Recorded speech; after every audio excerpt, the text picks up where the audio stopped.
இது தயிர் லஸ்ஸி செஞ்சேன். எடுத்துகிட்டு போவோம், ஆஃபீஸில் போய் குடிக்கலாம். வேலைக்கு கிளம்பணும்.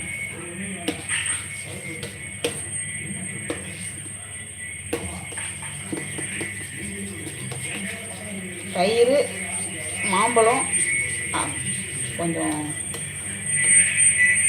சர்க்கரை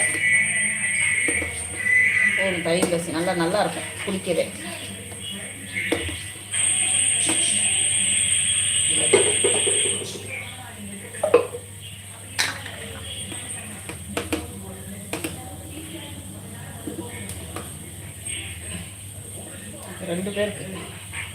ரெண்டு பேரோ 3 பேரோ யாரோ ஒருத்தர் குடிச்சுக்கலாம்.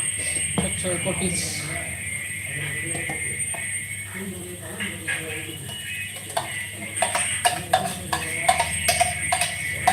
யார் யாருக்கு குடிக்க இஷ்டம் இருக்கோ அவங்கெல்லாம் வந்து குடிச்சுக்கலாம்.